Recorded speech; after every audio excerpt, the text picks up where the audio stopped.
I read in the paper that rent isn't even due anymore, so I don't think I should have to pay anything for April. Hey, why did you guys send us a rent reminder? I mean, aren't the rents being waived for April because of the virus? What's going on, everybody? For those of you who don't know me, my name is Andrew and I am the professional landlord. Today I want to talk to you guys about some increasing chatter regarding if or not rents are coming due on April 1st. Everybody's feeling a little bit uncertain because of everything that's happening with the corona pandemic. Just this weekend, our office has been flooded with calls and emails about whether or not rents are being waived. Naturally, we want to look into why we started receiving such a surge of inquiries and found that a lot of the confusion from this question seems to be coming from things like this. I get how a lot of people might come to believe that rent may actually be being skipped for the month of April by just looking at things like that. But in case anyone's still wondering, rent's still due. This weekend alone, our management company got over 250 communications pertaining to rent, and they're all more or less saying the same thing. Do we still have to pay our rent?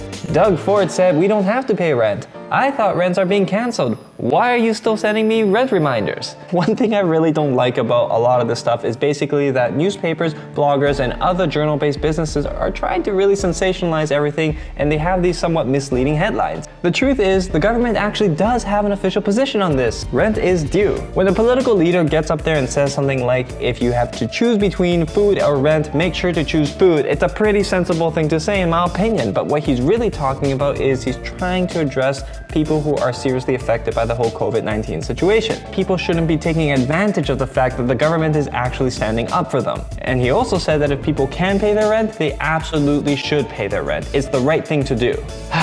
You know, whenever I get on social media and I read about these tenant groups who are trying to rally other tenants to hold back their rents, not because they need to, but because they can under the current circumstances, I think it's sad. The government halted evictions to protect the people who need protecting. It's not done so that one person can just walk over the other. It's for people who are genuinely sitting between a rock and a hard place. It's not for cheaters to cheat the system and get a free ride. You know, I really think that when this whole thing blows over, there's going to be a lot of evictions happening because some people decided they wanted to work the system. Now, personally, I actually think that this is the time where we all should start showing a little bit of humanity and work together. And I know that might sound a little bit cheesy, like something you might read out of a fortune cookie, but I actually found a lot of success in this. I know the tribunal right now is not really working, but it will be. And when it does, you don't want to be standing in front of an adjudicator explaining why you acted poorly in a time when you should have been acting decently. For anyone who really is wondering about how we're handling this type of situation with all the rent payment questions and any kind of the arrangements that we want to be making, we try to help by directing people to either EI or other government subsidies, and we also started working with people on payment plans if they called us and said that they might not be able to make payments in full come April 1st. You know how sometimes a tenant might refuse to pay the rent because they say that you haven't fixed X, Y, and Z? Then you might tell them that the rent payment is actually independent of any maintenance that might be done to the property.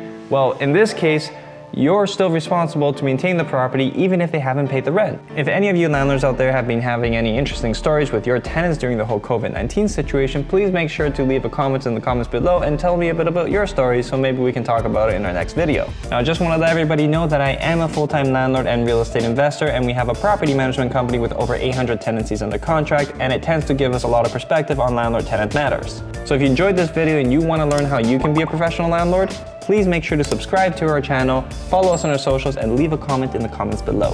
Hope you enjoyed the video. I'll see you on the next one.